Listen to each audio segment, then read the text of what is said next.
आत्मीय भाइयों एवं बहनों, प्रणाम। व्यस्त होंगे, मस्त होंगे, स्वस्थ होंगे, कुछ अच्छा पढ़ रहे होंगे, कुछ अच्छा सुन रहे होंगे।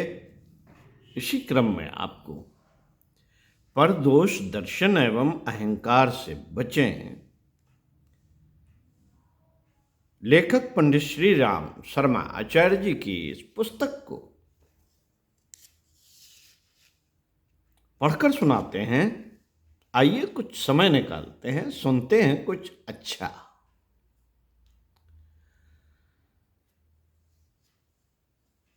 यह संसार, सारा संसार गुण दोषमय है। हम और आप भी। संसार की कोई भी वस्तु तथा वाणी सर्वथा गुण संपन्न अथवा दोष मुक्त नहीं है। सभी में कुछ न कुछ गुण और कुछ न कुछ दोष मिलेगा। मित्रों, परमात्मा ही अकेला पूर्ण और दोष रहित है। अन्य सब कुछ गुण दोषमय एवं अपूर्ण है। सामान्यतः मनुष्यों में दोष दर्शन का भाव रहा करता है। इसी दोष के कारण वे अच्छी से अच्छी वस्तुओं में, यहां तक कि परमात्मा में भी दोष निकाल देते हैं। मित्रों, दोष दर्शन करते रहने वाला व्यक्ति संसार में किसी प्रकार की उन्नत नहीं कर सकता। उसकी सारी शक्ति और सारा समय दूसरों के दोष देखने तथा उनकी खोज करने में ही लगे रहते हैं। दूसरों की आलोचना करना, उनके कार्यों तथा व्यक्तित्व पर टीका टिप्पणी करना, उनके दोषों की गणना करना उसका एक व्यसन बन जाता है। दोषदर्शी व्यक्ति निसंदेह बड़े घाटे में रहता है। छिद्रान्वेषक व्यक्ति को संसार में कुरूपता के सिवाय कुछ दिखता ही नहीं। किसी बात में सौंदर्य देख सकना उसके भाग्य में होता ही नहीं।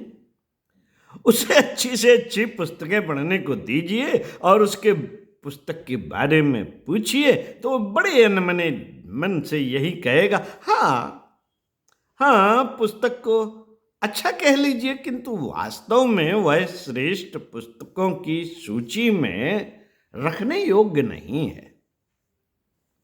इसकी भाषा अच्छी है पर विचार निम्न कोटि के हैं। विचार अच्छे हैं तो भाषा शिथिल है। भाषा तथा विचार दोनों अच्छे हैं तो विषय योग्य नहीं है। और यदि ये तीनों बातें अच्छी हैं तो पुस्तक बड़ी है, उसका मेकअप गेटअप अच्छा नहीं है, छपाई साफ सुथरी तथा सुंदर नहीं है, यदि और कुछ दोष नहीं है तो उसका मूल्य उचित नहीं है।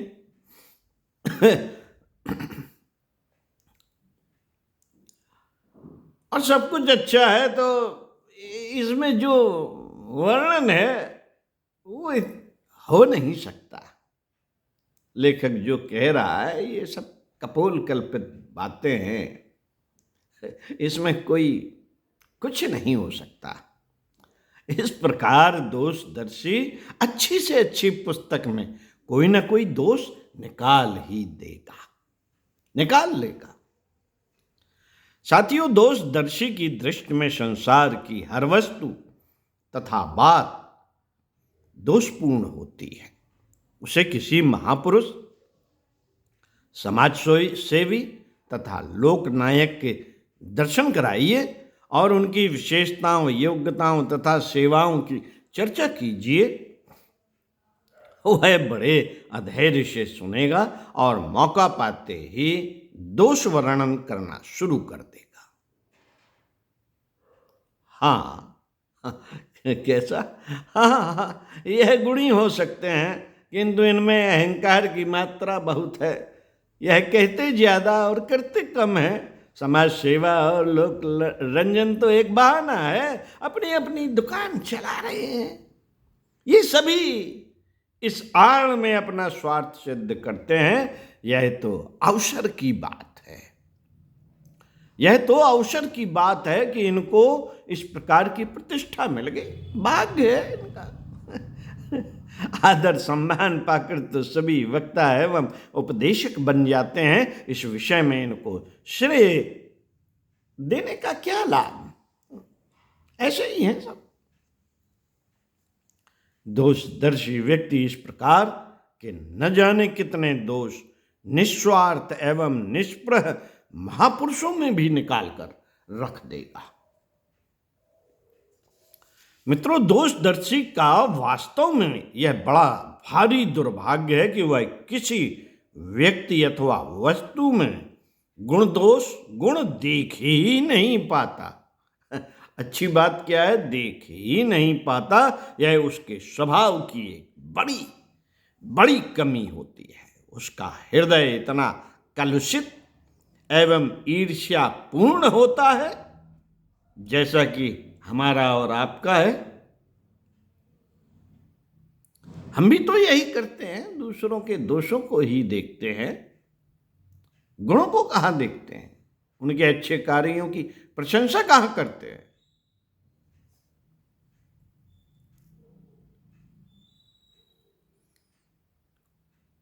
हम किसी के वास्तविक गुणों को स्वीकार नहीं कर पाते।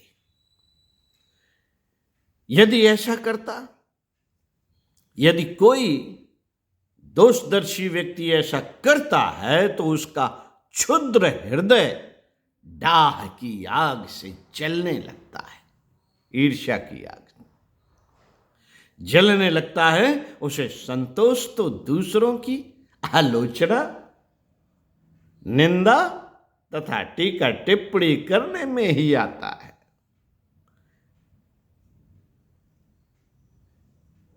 साथियों, एक समय था कि हम लोग कहीं जाते थे किसी परिवार के सज्जनों से मिलने,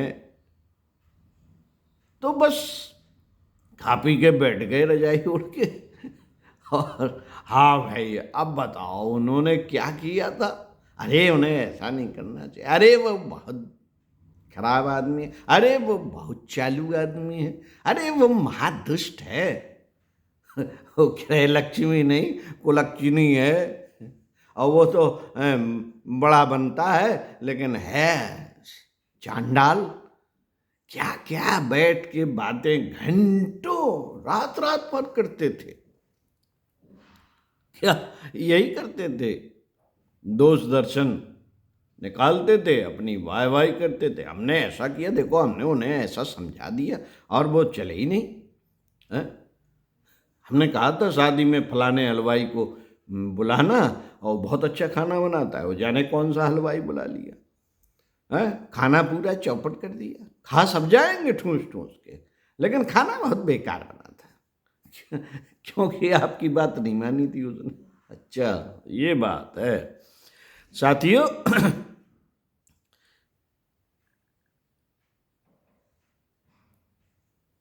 उसको उस समय जो संतोष दूसरों की आलोचना, निंदा तथा टीका टिप्पणी करने में आता है, उसकी यही सुख होता है, यही और यही शांति होती है। अन्य बातें उसे बेमानी लगती हैं। साथियों, दूसरों के दोष देखते रहने वाले व्यक्ति स्वभावतः दोषग्राही भी होते हैं। दृष्टि दोष के कारण जब उन्हें संसार में गुण दिखाई ही नहीं देते, तब वह उनके प्रति आकर्षित भी किस प्रकार हो सकते हैं। दिखाई नहीं देते जब गुण, तो उस तरफ आकर्षित कैसे हो सकते हैं। दोष देखते देखते उनका दुर्भाग्य यहां तक बढ़ जाता है कि उन्नति एवं विकास का कारण दोषों को मानने लगते हैं। जब वे उन्नतशील व्यक्तियों में छल कपट ढोंग, प्रदर्शन एवं आडंबर के दोषों का आरोप कर विचार करते हैं, तो यही विश्वास कर बैठते हैं कि उनकी उन्नति का विशेष कारण यह आडंबर ही है। दोषदर्शी की दृष्टि महान व्यक्तियों के परिश्रम, पुरुषार्थ, त्याग, बलिदान, निस्वार्थ एवं सच्चे सेवा भाव की ओर जाती ही नहीं।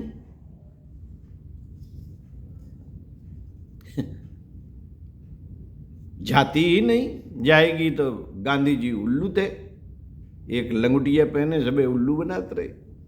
हम गांधी नहीं है, हम तो सूट बूट पहनते हैं 20,000 का, 50,000 का, 2 लाख का।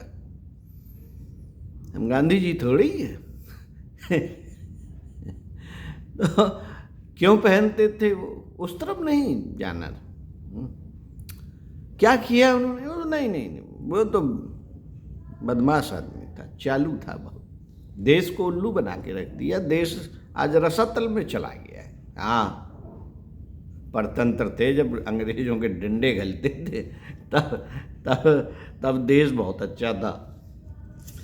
तो साथियों, कहने का मतलब यही है कि दोषदर्शी की दृष्टि महान व्यक्तियों के परिश्रम, पुरुषार्थ, त्याग, बलिदान, निस्वार्थ एवं सच्चे सेवा भाव की ओर जाती ही नहीं, जो कि उन्नत के वास्तविक हेतु होते हैं। अपने वंचक विश्वास के कारण दोषदर्शी व्यक्ति बहुधा इन्हीं हीनताओं के आधार बनाकर उन्नत का प्रयत्न करने लगते हैं, और जब दुर्गुणों के निश्चित परिणाम के रूप में वे लांछना, अपवादों तथा कलंकों के आखेट बनकर धूल में मिल जाते हैं, तब भी अपने को दोष नहीं दे पाते। वे अपनी इस दुर्दशा का दोष भी दूसरों को ही दिया करते हैं।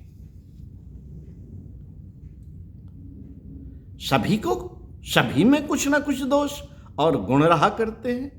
दुष्ट व्यक्ति ही दूसरों के दोष देखा करते हैं, जबकि साधु पुरुष दूसरों के गुणों पर ही दृष्टि डाला करते हैं। उन्हें अपनी निष्कलंक भावना और गुणपूर्ण दृष्टि के कारण दूसरों के दोष दिखाई ही नहीं देते।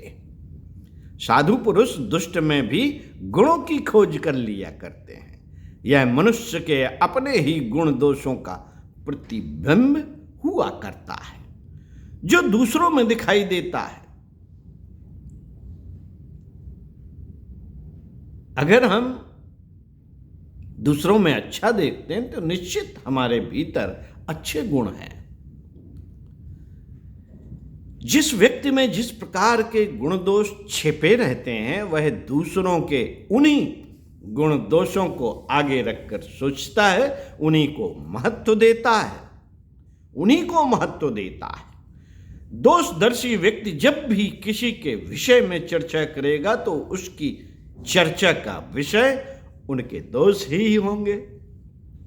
इसके विपरीत जब कोई गुणी व्यक्ति किसी के विषय में बात करेगा तो वह उसके गुणों की ही चर्चा का विषय बनाएगा।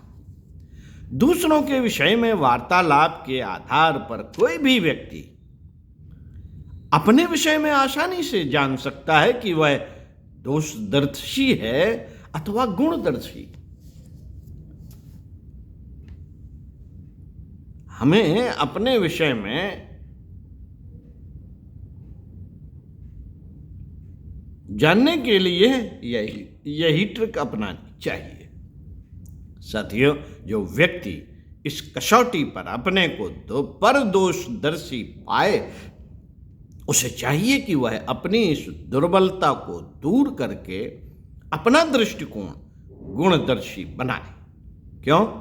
क्योंकि दोष दर्शन की दुर्बलता एक ऐसा अभिशाप है जो मनुष्य का लौकिक एवं पारलौकिक दोनों प्रकार का पतन कर देता है। मित्रों, दोष दर्शन से मनुष्य में दूसरों के ऐसे अनेक दोष भी घर कर जाते हैं जो उसमें पहले से नहीं थे। जिस विषय में रुचि रखकर उसकी चर्चा एवं चिंतन किया जाता है वह मनुष्य के स्वभाव का चित्र बन जाता है और धीरे धीरे कितनों पर छा जाया करता है। दोषदर्शी व्यक्ति दूसरों की निंदा करने के सिवाय और कुछ नहीं कर सकता। निंदा की वृत्ति समाज में घृणा तथा वैमनस्य को जन्म देती है और निंदा करने वाले व्यक्ति को बदले में स्वयं भी निंदा का लक्ष्य बनना पड़ता है। निंदक एवं निंदित दोनों ही घृणा के पात्र होते हैं। उनका न तो कोई सहयोग करता है और न किसी प्रकार की सहानुभूति रखता है। वे समाज में अकेले पड़कर जीवन में प्राणांतक असफलता के भागी बनते हैं। साथियों, असफलता तो नहीं कह सकते, लेकिन अकेले सब पड़ रहे हैं। आज के दिन देखिए आप, आसपास के लोगों में सब अकेले से होते चले जा रहे हैं। कोई मतलब नहीं किसी से होने, न परिवार से, न बच्चों से, न माता पिता से, अकेले। कारण दोषदर्शी व्यक्ति हैं वो। साथियों, पर दोषदर्शी निंदक अपने मित्रों की संख्या कम कर लेता है और शत्रुओं की संख्या बढ़ा लेता है। वो जो दिन रात दूसरों के दोष देखेगा, उनकी आलोचना, टीका टिप्पणी और निंदा करता रहेगा। वह किस प्रकार आशा कर सकता है कि दूसरे उससे स्नेह अथवा मित्र भाव रख सकेंगे, आत्मीयता पैदा कर सकेंगे? पर दोष दर्शन एवं निंदा जीवन के विकास, उन्नत तथा सफलता के प्रामाणिक शत्रु हैं।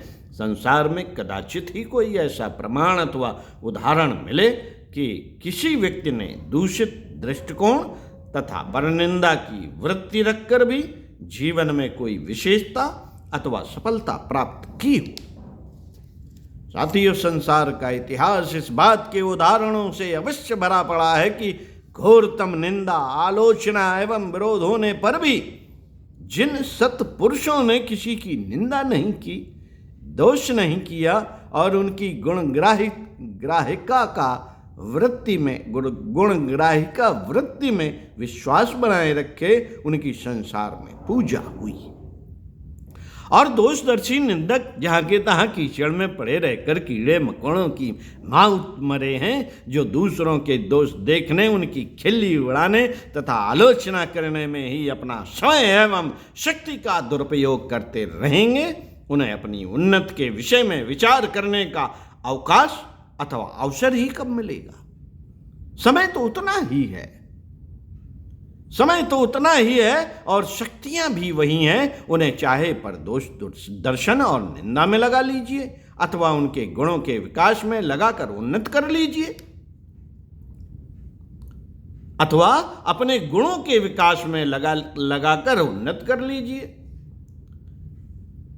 बुद्धिमान व्यक्ति समय एवं शक्तियों के सदुपयोगिता एवं दुरुपयोगिता का मूल्य, महत्व तथा परिणाम अच्छी प्रकार से जानते हैं और उसमें विश्वास करते हैं। इसलिए वे इन दोनों संपदाओं का अपव्यय किसी परिस्थिति में परदोष दर्शन अथवा निंदा में नहीं करते। उन्हें जीवन में उन्नत करने की आकांक्षा होती है। आत्मा का उद्धार और लोक परलोक की चारु चिंता उनका अपना प्यारा और पुण्यपूर्ण विषय होता है। वे संसार में सम्मान एवं परलोक में स्थान पाने के अपने मानवीय लक्ष्य को परदोष दर्शन अथवा निंदा की कुत्सित वृत्ति पर बलिदान नहीं करते। वे सब में गुण देखते हैं, उन्हें ग्रहण करके अपने गुणों की संख्या बढ़ाते और शक्ति को द्विगुणित करते तथा अपने महान लक्ष्यों को पा लिया करते हैं। धन्य है मित्रों, धन्य है ऐसे पर गुण दोषदर्शी एवं ग्राहक सत्पुरुष, संसार उन्हें नतमस्तक क्यों ना हो, क्यों ना होगा। ऐसे ही साधु पुरुष मानवता के मान एवं पुरुषत्व के प्रहरी हुआ करते हैं। मित्रों, दूसरों के दोष गणना, छिद्रान्वेषण एवं निंदा करने का कुप्रभाव अपने पर ही पड़ता है। हर समझदार व्यक्ति जैसे कि हम और आप हैं हर समझदार व्यक्ति अपनी निंदा सुनकर, छिद्रान्वेषण देखकर अपनी कमी दूर करने का प्रयत्न किया करता है। धीरे धीरे दोष उसे छोड़कर चले जाते हैं, किंतु वे जाते कहाँ हैं? वे सीधे निंदक के ही हृदय में प्रवेश कर अपना स्थान बना लिया करते हैं। इसीलिए तो अनेक अनुभवी एवं बुद्धिमान व्यक्तियों ने निंदक नियरे राखिए का उपदेश किया है, क्योंकि वे जानते थे कि ऐसा करने से अपना तो सुधार होगा और संक्रामक रोगों की तरह निंदक ही दोषों का शिकार हो जाएगा, जिससे आगे चलकर उसकी आंखें खुलेंगी और अपनी भूल समझकर स्वभाव में सुधार करने का प्रयत्न करेगा। इस प्रकार अपना और उसका दोनों का हित होगा। पर दोष दर्शन की दुर्बलता त्याग कर स्वात्म दोष दर्शन का साहस विकसित कीजिए। जब दृष्टि देखने में समर्थ है तो वह गुण भी देखेगी और दोष भी। गुण दूसरों के और दोष अपने देखिए। जीवन में गुणों का विकास करने का यही तरीका है। जब आप स्वयं ही अपने दोष देखने लग जाएंगे तो दूसरों द्वारा इंगित करने पर आप में कोई अप्रिय अथवा प्रतिकूल प्रतिक्रिया न होगी। ऐसा होने से आप ईर्ष्या, द्वेष, वाद विवाद, लड़ाई झगड़ा, कुंठा एवं कुढ़न के विकारों से बच जाएंगे। अपनी बुराई सुनकर आपको क्रोध ना होगा, बल्कि आप उसे सच्चाई समझकर ग्रहण करने का हितकर साहस दिखा सकेंगे। क्रोध अथवा प्रत्यालोचना न करने से आपकी दोष वृत्ति दबेगी, गुणों का विकास होगा और धीरे धीरे आपके निंदक भी प्रशंसक बन जाएंगे। अस्तु लोक एवं परलोक के कल्याण के लिए